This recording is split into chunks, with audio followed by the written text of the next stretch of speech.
In the heart of Toronto lies one of the smallest and most slept-on blocks in the city, but its impact has echoed through the streets. San Pietro Way, or SP as it's known on the streets, is one of the smallest and most overlooked blocks in all of Toronto. Nestled in the West End, this block might only be a few houses long, but it holds an outsized place in the city's gang landscape. They're low-key, but they're active, usually linked with Regent guys through strong family ties. The core of their presence comes from a small Toronto community housing, TCHC block, with just 26 units at San Pietro Way and nearby San Antonio Way.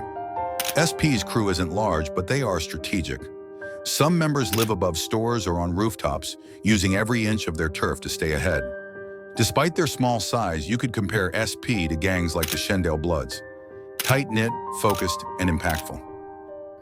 Their beef runs deep with Ardwick and possibly extends to the West Mall, and even groups that the Halal gang are against. Prior to this, Beef Ardwick Bloods once put a Regent/San Pietro Way older head in a wheelchair years ago, after the old head tried to spin Ardwick and got in a shootout with the Ardwick members, leaving him paralyzed. Although SP is not heavy on the internet, not much info is around unless you actually live in the area. But amongst the SP members, one name stood out more than others. Adam Abdi, also known as Reese. It is rumored he is cousins or related with another well-known figure, Puffy Els from Regent Park. But something changed. One day Reese was shot at, which resulted in an injury that marked the beginning of a downward spiral. After the shooting, his family sent him overseas to Africa, hoping to get him away from the streets and help him recover while things cool down. Instead, fast forwarding a little to the ending, he claimed in court after he was caught for what we're about to get into that he was kidnapped and tortured. In a rainbow experience way, if you know what I mean, which he claimed traumatized him deeply. He came back to Toronto, but not the same man. His mental health deteriorated, and the rage that followed changed the entire city. First shooting, January 9th, 2018, 560 West Mall. Reese drove his mother's white Honda CR-V to the apartment building, pulled a mask over his face, and opened fire through glass doors on two people having a conversation. A man was grazed, a teenage girl escaped unharmed. 7 days later, January 16th, 2018, Ardwick Community.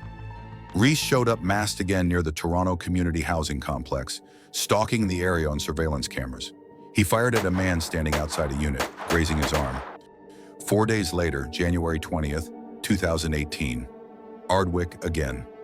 Reese shows up masked up again at the Ardwick Housing Complex and walks around looking for any target standing outside, and he fires at another man who was visiting a friend at the complex.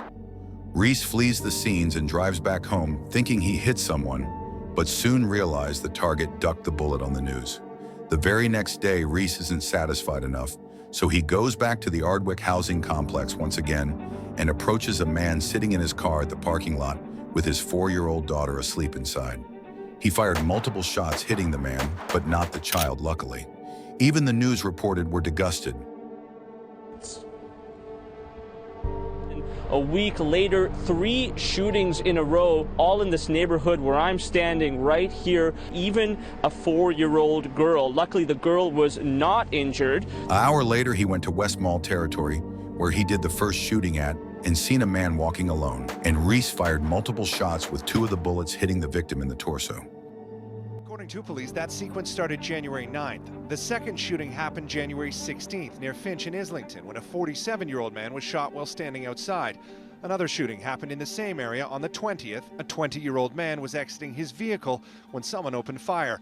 The next day, the 21st, in that same area, another shooting. This time a 4-year-old girl, one of 2 people shot at in a car. And later that day, a 5th shooting just around the corner from the first.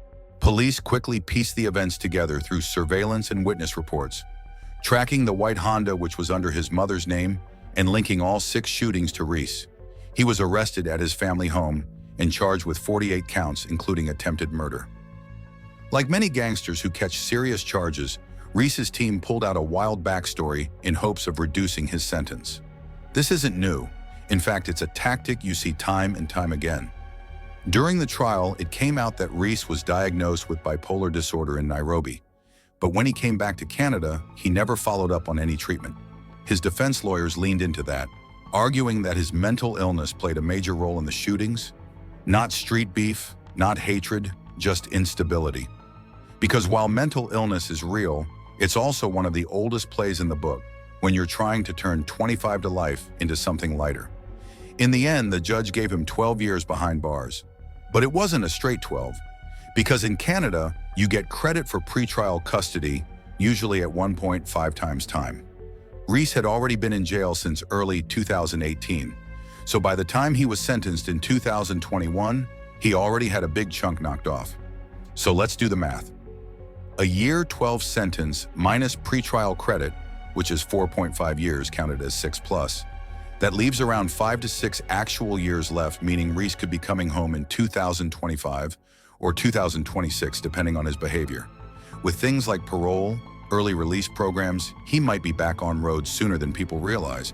And when he steps back into the city, will he be another ghost from the streets or another story waiting to be told again? Only time will tell.